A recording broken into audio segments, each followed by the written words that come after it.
Luar biasa Dr. Joni Harket menjelaskan pemaparan tadi. Saya tanggap bahwa kita bukan hanya manusia ekonomi, tapi manusia spiritualitas, manusia moral. Artinya kita tidak boleh marah, ternyata tidak boleh ratus di kehidupan ini. Teman-teman, karena bahkan lebih banyak wartawan, kami sediakan rilis dan makalah naskah dari dua pembicara ini, Pak Jansen Sinamo dan Roni Harget, nanti akan kami beri untuk teman-teman jurnalis kalau membutuhkan. Saya kira kita akan juga mendengar teman-teman yang bertanya nanti, tapi saya kira ditambahkan Pak Simanula, kira-kira apa sih sisi sederhananya Pak siang tadi lagi? Atau sekarang kita beri ruang untuk penanya? Oke. Kami sekarang memberi kesempatan untuk kita, karena di sini banyak wartawan. Mungkin Pak Binton ada satu, kita minta 3 orang dulu. Baru Pak Sahabat Martin Sirait, lalu teman kita jurnalis senior Immanuel Dapalo. Silakan. Ya, terima kasih Pak Ojo dan penulis Pak Manulang, Pak Bodi dan Pak Jansen. Nama saya Binton Nadab, saya ketua Yayasan di Warisan Tokoh Bangsa. Jadi kalau ini tokoh bangsa, apa yang diwariskan oleh tokoh-tokoh, saya sudah melihat ribuan tokoh yang belum pernah dipublikasi. Dan ini ada database yang kita sudah siapkan. Kalau Pak Hojo sudah bertunjuk ke perpustakaan pribadi saya dan ke museum saya. Pertanyaan saya luar biasa buku ini, walaupun kita dengar ya dengan karena waktu terlambat tadi. Pak Jansen, ini simplicity. Ini kan sekarang, ini bertanya ke Pak Jansen nanti ke Pak Bodi, ada habit yang awalnya kebiasaan politisi entah tokoh entah pejabat, hedonisme. Ada hedonisme, lalu fleksi. Saya kalau dibahas teman saya Dr. Helo Kasal bicara masalah fleksi, bukan lagi semata-mata apa yang saya sebutkan tadi. Malah ke tokoh-tokoh agama pun sudah menjadi fleksi. Ferrari-nya, mobil-mobil mewahnya sudah dipertontonkan sehingga membuat orang menjadi ragu atau apakah ini yang dibutuhkan hari ini. Tetapi yang menjadi pertanyaan saya kesederhanaan bukan dari sisi militernya, tapi dalam kehidupannya. Karena ada tekanan dari masyarakat, media sosial maupun atasan, saya melihat malah pejabat-pejabat kita sekarang malah mempertontonkan simplicity, kesederhanaan yang dibuat kuat. Sebenarnya kebiasaan dia nggak seperti itu, tapi dia buat di media kesederhanaan, pura-pura masak sampai istrinya pergi ke pasar, sudah mulai logikanya sebenarnya nggak masuk akal. Ini karena tekanan atau memang pola hidup dia karena berubah betul atau karena ini mau diuji atau disanjung orang lain. Ini satu dari sisi etos kita. Bapak Bodi, saya menarik Pak Bodi. Saya mendengar, saya nggak usah sebut nama tokohnya. Dia bilang begini, kalau orang kaya tidak masuk politik, maka yang akan mengisi nanti orang jahat. Kalau orang pintar tidak masuk politik, maka nanti yang mengisi orang, ya saya mungkin nggak akan sebut ya. Jadi kalau orang pintar tidak masuk politik, maka yang isi didik orang tentunya nggak enak sebetulnya. Tapi kalau ini acuan dari sisi politik di sini, Pak Bodi, ini menjadi masalah buat saya melihat. Saya kebetulan bukan karena sesuatu meninggalkan karir saya menjadi seorang pengambil keputusan juga di Bank BUMN. Saya tinggalkan, masuk saya ke politik dengan harapan saya mau berubah sesuatu perubahan. Dan saya tidak mengambil DPR, saya mau memulai di lingkungan saya di Depok. Saya ingin merubah sesuatu Dan menurut saya terdiam tinggal di situ 29 tahun. Sehingga saya menempatkan diri saya menjadi pertanyaan buat orang lain, untuk apa kamu ambil nilai ini? Karena kalau melihat dari tempat yang lain ke tempat ini, rasanya saya terlalu jauh. Bahkan itu menurut orang-orang saya seperti saya. Jadi, apakah, nah ini nih Pak Budi, masyarakat ini, dia perlu memahami mana yang pengabdian, mana yang mencari makan, atau mana yang mencari sensasi, atau mana yang mau jadi kampanye. Itu Pak Budi dari sisi politiknya. Dan Pak Jansen itu mungkin Pak Jansen. Terima kasih. Mudah-mudahan ini memberikan inspirasi buat kita semua. Terima kasih Pak Niko Narada. Barangkali kita setuju 3 pembicara enaknya atau merespon. Dilanjutkan Pak Dr. Sahabat Martin Jaya.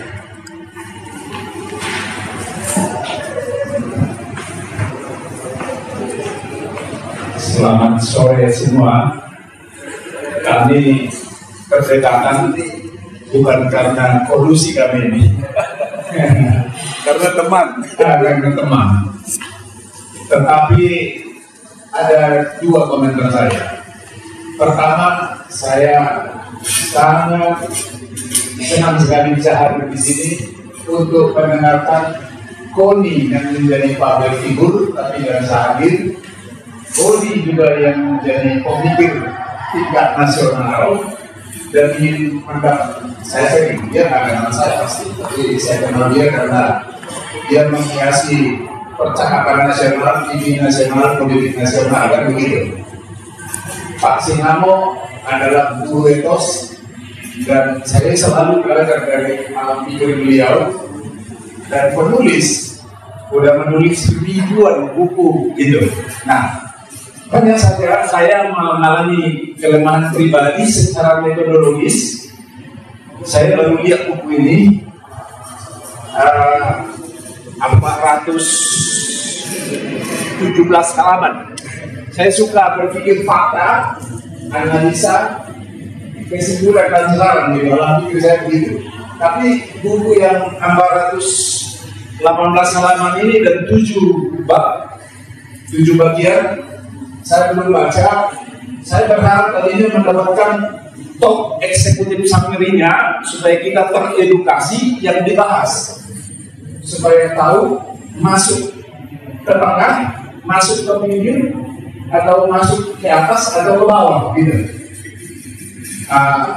Oleh sebab itu kalau memberi pandangan bisa out of context gitu.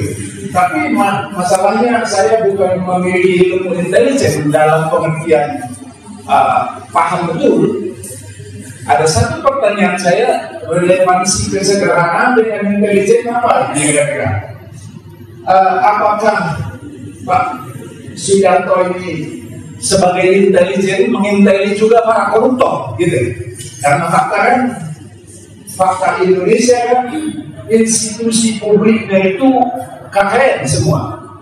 90% lebih institusi publik itu KKN.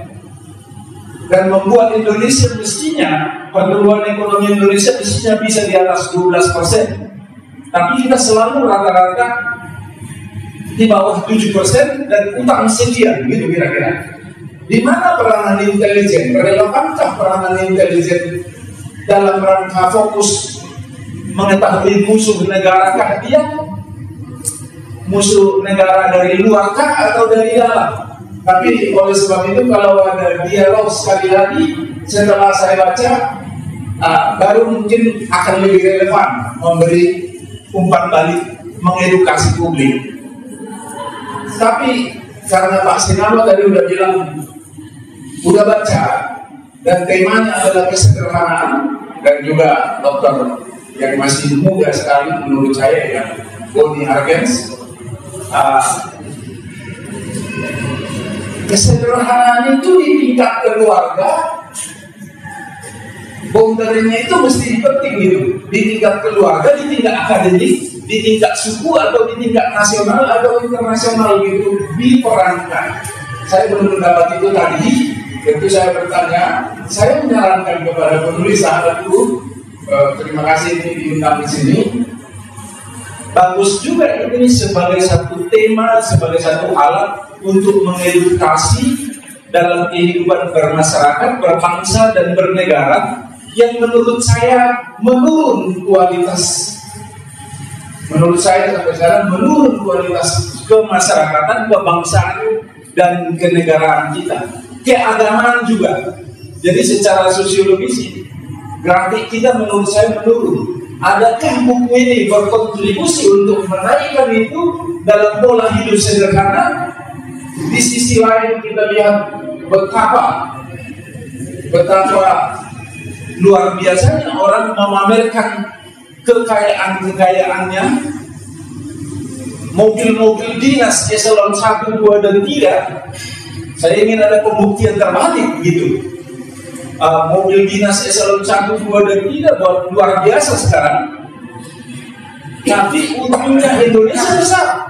Nah ini kira-kira di mana alam pikir ini berkontribusi terhadap itu? Itu menjadi pertanyaan saya. Kalau saya bukan persis, itu komentar saya di tengah keterbatasan saya.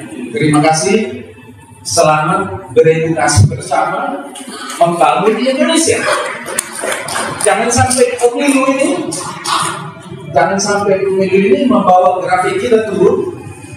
Kalau saya lihat 3 calon yang luar biasa deviatifnya dari alam pikir nasionalis. Terima kasih Pak Ibrahim. Langsung barangkali Bang Emmanuel. Baik, terima kasih. Saya Emmanuel Rapaloka. Ada 2 hal setidaknya. Pertama, dikatakan Pak Suyanto ini adalah orang yang sederhana, sementara dia berenang di alam yang tidak sederhana, yaitu dunia intelijen. Kalau dunia intelijen itu begitu sederhana, maka akan dengan mudah dimasuki orang, dan orang akan tembus kemana-mana, sehingga negara ini tidak memiliki rahasia apapun. Pertanyaan saya adalah, bagaimana seorang Suyanto mampu mempertaruhkan antara yang simplistik dan yang sophisticated itu? Itu yang pertama. Yang kedua, khusus kepada Pak Boni Hargens, tadi menyinggung soal politik identitas. Pertanyaan saya, apakah ketidakcocokan politik identitas itu hanya pada saat ini, atau ini memang tidak cocok untuk orang memeluk politik identitas? Mengingat kita pernah berenang dalam politik identitas dalam sejarah Indonesia pada masa lalu. Kita tahu pernah punya partai Katolik, punya partai Kristen, dan partai-partai berlabel identitas yang lain. Apakah itu sebuah dosa sejarah atau bagaimana? Terima kasih. Baik, sekali Dr. Doni Hargen pertama.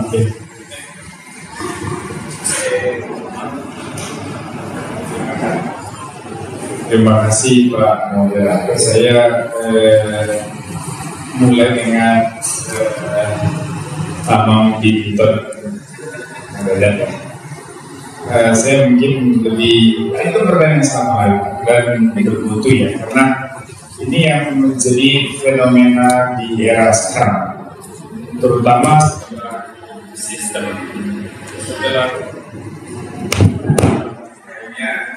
sound sistemnya tidak berpihak.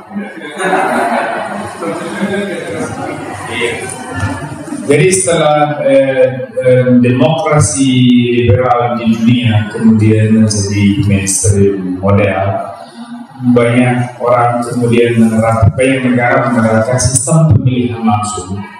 Kita bukan demokrasi liberal, kita demokrasi Pancasila, tetapi kita mengadopsi model pemilihan langsung karena dianggap itu lebih demokratis, sudah teruji di banyak negara. Konsekuensi terburuk dari sistem pemilihan langsung di balik banyak keuntungannya adalah kekuatan dalam proses elektoral itu ada pada figur atau pada partai, kalau itu pemilihan partai. Apa yang terjadi dengan masyarakat parokial di mana elit-elit politiknya juga belum cukup profesional untuk berpolitik. krisis skill, kompetensi, dan kemudian tradisi demokrasinya masih rapuh. Saat yang sama masyarakat juga krisis informasi dan pengetahuan politik, sehingga mudah dimobilisasi. Yang terjadi kemudian adalah orang dipaksa untuk membangun citra di ruang publik. Proses pembangunan citra ini kan seperti pasar. Dalam konteks pasar, orang bicara transaksi, orang bicara cari untung, ada biaya dan kemudian ada untung. Nah, disitulah muncul calon-calon pemimpin yang selebritis, karena dianggap lebih mudah untuk dapat suara.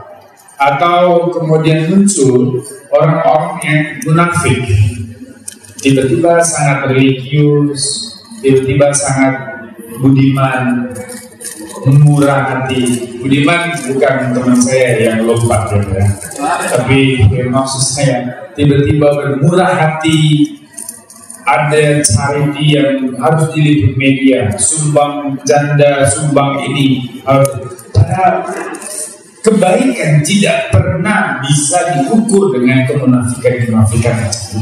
Determinasi kebaikan itu selalu bersifat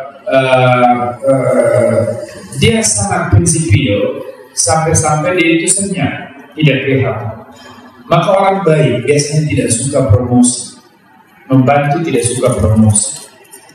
Politis yang handal dia tidak butuh sulap-sulapan, dia hanya butuh menyampaikan gagasan, memahami denyut jantung masyarakat, dan rumuskan dalam program-program politik. Itu yang membuat saya bangga dan mendukung Pak Jokowi dari awal. Dia sederhana dan dia mewujudkan apa yang dia bicarakan. Ada integritas, keutuhan antara kata dan tindakan. Jadi ada refleksi, ada aksi. Nah, yang Bapak resahkan itu fenomena yang umum. Banyak orang menafsir hanya supaya bisa terpilih. Biasa ke karaoke, Pak, minum alkohol, begitu nyalek, tiba-tiba jadi tokoh agama. Ya kan, Pak? Lalu tetangga minta pinjam 50.000, pelitnya minta ampun. Begitu nyalek, Pak, kemana-mana sumbang. Baik, ya. Promosi amplopnya tebel, isinya Pak, cuma lembar ini Pak, 10.000 banyak. Kalau di tahun lain juga paling 2-3 juta. Nah, kemunafikan macam ini itu fenomena sosial. Nah, ini salah satu ekses negatif dari liberalisasi politik yang kebablasan. Makanya saya sudah katakan pentingnya keterlibatan masyarakat di dalam mengontrol proses politik adalah salah satunya untuk menjaga marwah budaya di dalam berdemokrasi. Kita orang Timur, kita orang Indonesia, kita punya budaya yang khas, tidak bisa disamakan dengan budaya orang Barat. Maka demokrasi kita harus berbasis konteks. Konteksnya adalah Indonesia. Maka Rocky Gerung tidak bisa asal ngomong. Karena intelektual dan kebebasan demokrasi tidak berarti bebas mengumbar kata-kata dan menghina. Enggak. Demokrasi dia mengusung kebebasan, mengandaikan orang-orang itu berada. Ada keutamaan moral dalam diri, sehingga dalam mengkritik, menyampaikan selalu dibatasi oleh koridor moral. Tetapi banyak intelektual sekuler kemudian menafsir kebebasan sebagai apa adanya sehingga jadi liar. Ini bahaya, tidak tepat konteks, karena demokrasi kita dibangun dari Pancasila. Sila pertama dan kedua itu sangat mendasar, ketuhanan yang maha esa, kemanusiaan tidak berat. Dan dalam konteks inilah kita punya tugas sejarah, yaitu bagaimana merawat model demokrasi Indonesia ini supaya menyelamatkan demokrasinya, bangsanya, budayanya. Kan itu yang harus kita upayakan. Jadi kalau proses politik hanya dilihat sebagai proses rebut jabatan, kita who gets what, how and when, kata Laswell, siapa mendapatkan apa, kapan dan bagaimana, hancur juga berantakan. Percuma kita bicara soal Pancasila, percuma kita bicara soal P4 atau siapa di sini reguler mana, semua akan terjadi. Ya, Pak, saya kira itu keresahan kita bersama. Saya percaya itu aja sebenarnya. Dan kesederhanaan dimaksud di buku ini, Pak Simandolang izinkan saya menafsir, karena saya kenal Pak Suyanto dan yang baik. lebih kepada posisi batin, maka dipahami dalam perspektif moral. Tidak bisa Pak Immanuel kita memahami kesederhanaan di sini sebagai sesuatu yang dikontraskan dengan kecanggihan. Enggak. Kesederhanaan di sini dikontraskan dengan kesombongan, lawanan, kesederhanaan, kesombongan, kesederhanaan, kemewahan, hedonisme, kayak gitu. Karena ini bisa soal bobot moral, maka posisi batin. Kerja intelijen, Bapak betul, ya tentu kompleks dan melibatkan kecanggihan-kecanggihan. Kesederhanaan yang dimaksud di buku ini tidak kesana. Tapi mau Anda prajurit militer, polisi, hakim, jaksa, intelijen, guru atau apapun, kesederhanaan itu nilai moral yang harus kita punya, sehingga kita menjadi profesional di dalam tugas dan juga berguna bagi institusi dan juga orang. Saya kira itu poin yang mau kita lihat dari teladan itu Pak Suyanto. Lalu Pak Sabar tadi bicara, ya dalam batasan mana kesederhanaannya, mungkin sudah terjawab ya Pak Sabar. Mudah-mudahan ya. Mohon maaf kalau salah. Karena kadang-kadang kan kesederhanaan itu orang berpikir bahwa harus pakai baju compang camping, enggak, itu soal posisi batin. Ya. Lalu karena orang berpikir kesederhanaan itu artinya kemiskinan, enggak juga, kesederhanaan kemiskinan itu enggak nyambung. Ya. Kadang nyambung, tetapi tidak berarti sederhana kita harus miskin, bukan. Itu soal posisi batin. Dan lawanannya itu kesombongan. Jadi kita tidak boleh sombong. Apapun seperti apapun jabatan, tugas, rasanya kita harus tetap rendah hati dan apa adanya. Kan itu poinnya. Berlawan dengan kultur hari ini kita lihat di media, orang pamer kekayaan, Sultan Andara, Sultan apalagi, Sultan Hotel, apalah rasanya. Semua itu pamer kekayaan, saya sedih juga acara itu. Ini sebuah penghinaan terhadap peradaban. Karena pada saat dia pamer kekayaan artis-artis itu yang menurut saya rada after cough jago farm kalau macam bilang ya. Kalau cemaluknya kepala jungkir balik itu sebenarnya artinya bego banget. Nah itu ketika mereka memamerkan kekayaan serentak, mereka menghina yang miskin di luar sana. Maka semakin dia mengglorifikasi kekayaan, semakin dia menginjak dan menghina itu perasaan batin psikologi orang miskin. Dan republik ini masih banyak orang susah. Nah itu kesederhanaan dalam konteks ini. Kita tidak boleh terjebak dalam arogansi yang tidak penting. Lalu kemudian Pak Immanuel tadi sudah terjawab. Lalu kemudian politik identitas. Memang ketika kita melawan Belanda, kita masih ingat perjuangan di dekade awal abad ke-20. 1908 kan Bung Tomo muncul ya, itu the National Awakening, kebangkitan nasional. Tapi pada saat itu muncul istilah inlander, pribumi dan non pribumi. Kenapa? Karena ada stratifikasi sosial yang dibangun oleh rezim kolonial Belanda. Warga kelas 1 itu adalah Belanda, darah Belanda. Warga kelas kedua itu adalah yang Tionghoa, Arab. Ini penting, Arab, India, dan orang-orang ini juga yang menguasai pasar. Akibatnya apa? Pertarungan pasar, terutama daerah Madura, Jawa, tidak fair terhadap orang lokal, termasuk para kiai yang juga berdagang untuk mendanai pesantrennya, keluarganya, misalnya. Nah, konteks tidak fair itulah, dan pribumi dan pribumi itu memiliki makna kontekstual, dan itu memicu semangat militarisme untuk melawan rezim koloni. Budi Utomo lahir dari perasaan-perasaan macam itu. Nah, artinya bahwa politik identitas sebagai pribumi itu penting dan positif pada saat itu. Nah, kemudian ketika sejarah berlanjut, 28 Oktober 1928, anak-anak muda tercerahkan, mereka kemudian mendeklarasikan itu sumpah pemuda. Dekret bahwa kita ini adalah bersumpah satu bangsa Indonesia, satu bahasa Indonesia, satu tanah air Indonesia. Kata Indonesia itu sangat populer di bertahun belasan awal, tapi di kalangan intelektual. Kalau kemudian 2 bulan awal itu didiskusikan dan sangat disukai oleh banyak mahasiswa kita di Belanda, Muhammad Hatta, Ki Hajar Dewantara, dan segala macam. Kata Indonesia itu sebetulnya lahir dalam beberapa naskah Logan, dan kemudian Adolf Bastian, etnolog Jerman dari Universitas Berlin yang kemudian sekarang menjadi Humboldt University zu Berlin. Saya sekolah di situ.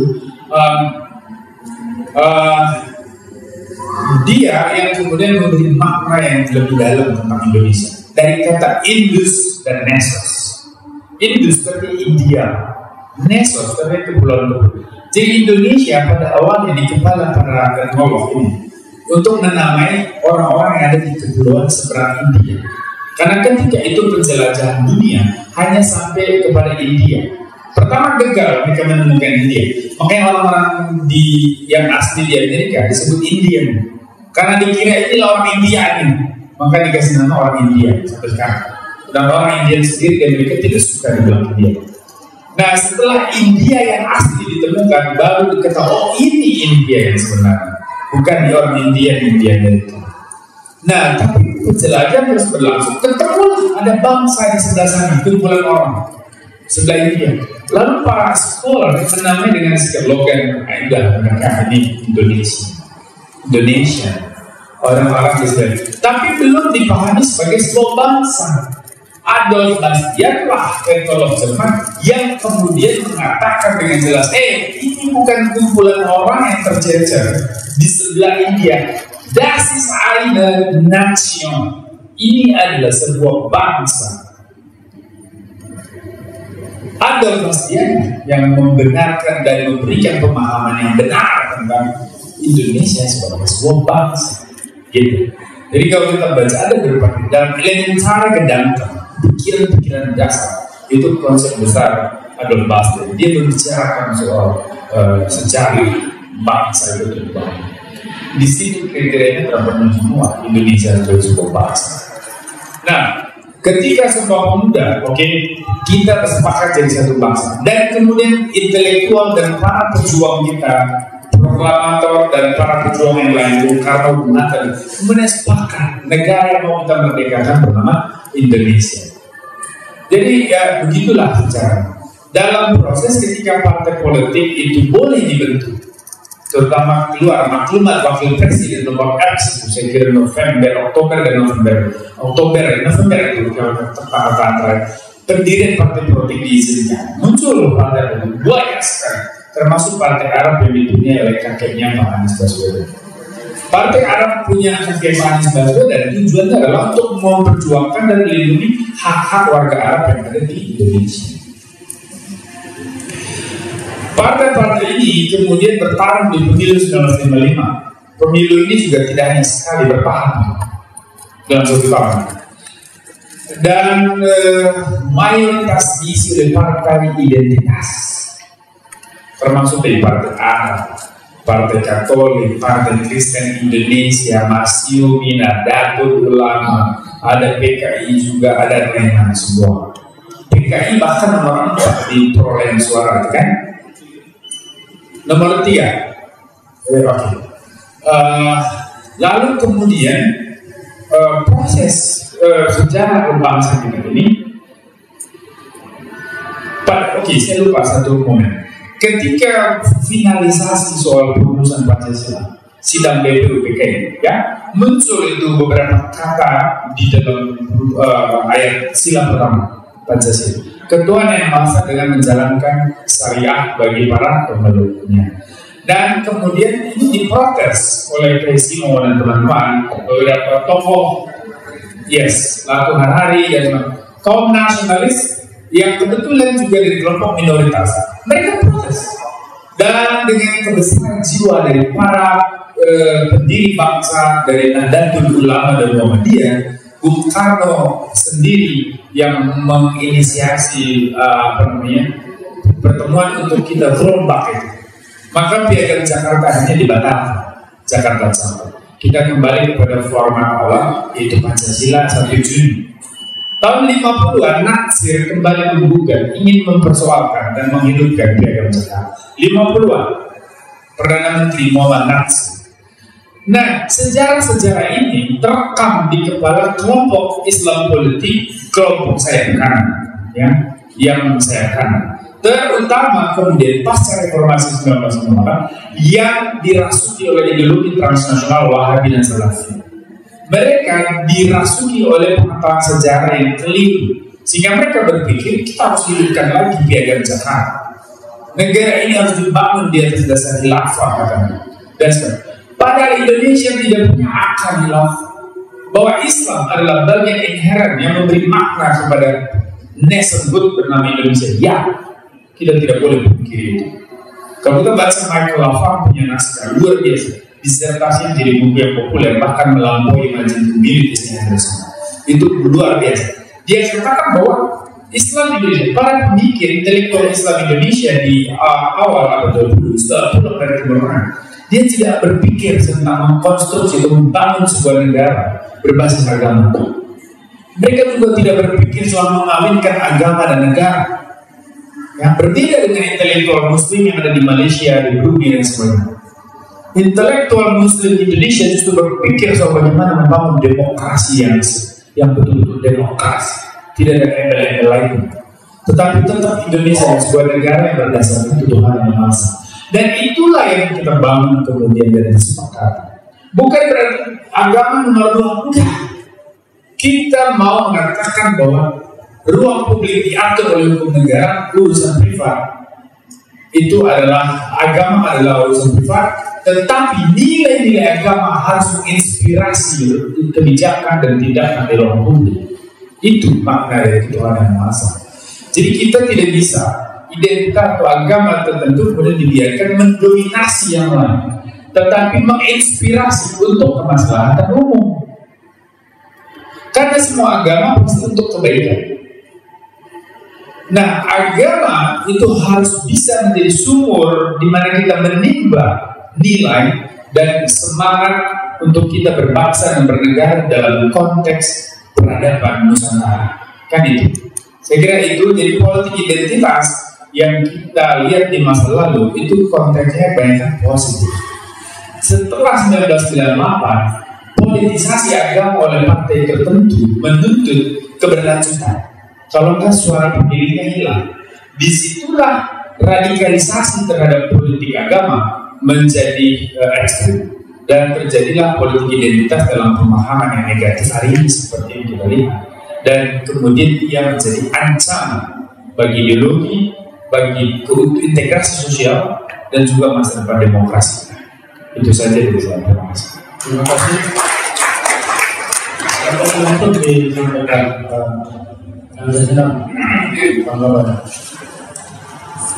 Terima kasih. Saya mau menjawab beberapa menit saja inti dari pertanyaan yang tadi dikemukakan. Pertama dari Pak Ginton. Kebetulan saya konsultan politik Pak Ginton, dan belum ada klien saya yang kalah kalau saya yang menangani. Ya. Dan kebetulan saya tahu Pak Ginton adalah caleg tidak di Depok 2, ya kan? Tadinya rival Bapak adalah klien saya. Dia dari Partai Golkar.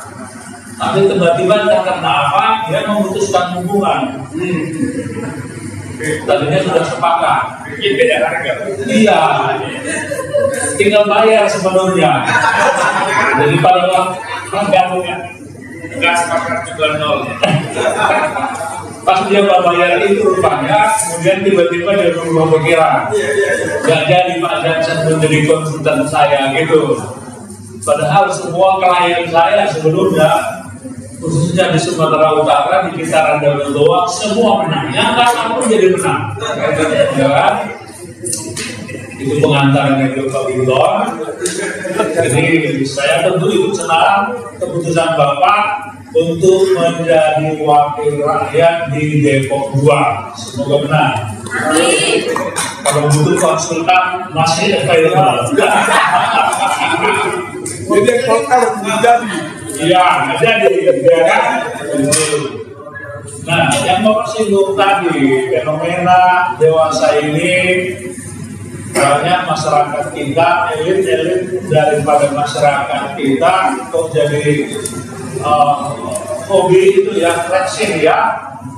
Nah, flexing dan sejenisnya itu harus kita akui adalah sebuah penyakit jiwa sebenarnya menurut saya ya.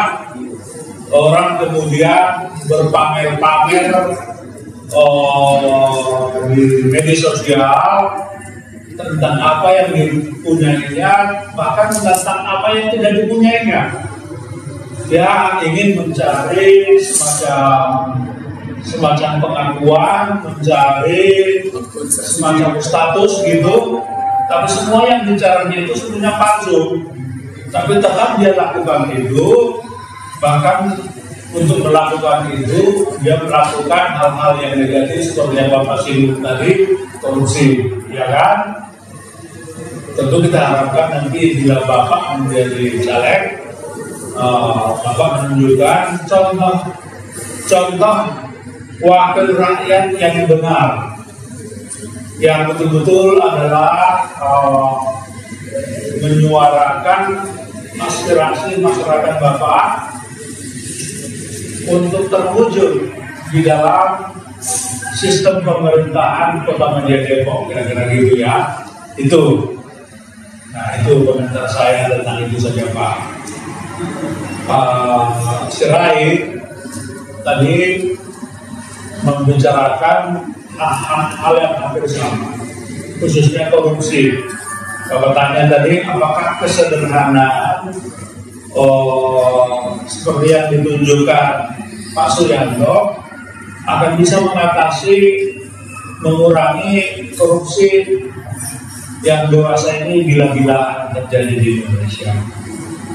Nah, dalam hal inilah Pak, filosofi orang Baduy dalam itu pokoknya nggak mau yang canggih-canggih, maunya sederhana, sealami mungkin. Kalau batu bisa, ngapain bikin semen? Kalau bambu bisa, ngapain pakai besi? Gitu kan kira-kira. Kalau bisa makan nasi beras dari hasil tanaman mereka sendiri, ngapain dapat makan beras sumbangan dari pemerintah gitu. Jadi mereka lebih suka, lebih menikmati makanan asli, beras dan padi buatan mereka sendiri, tanaman mereka sendiri, gitu Pak. Dalam hal itulah saya kira kesederhanaan menjadi penting sebagai gaya hidup.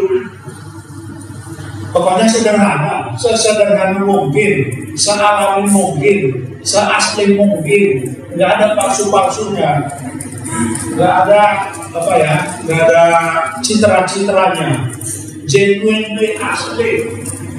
Padi ditumbuk jadi beras, dimasak jadi nasi, udah itu aja, nggak perlu pakai apapun, sudah itu. Nah, sebenarnya jujur harus kita akui, sebenarnya kita butuh gaya hidup alami seperti orang Baduy itu dalam skala besar untuk menjawab permasalahan dunia, permasalahan bangsa kita dalam lingkungan hidup ya.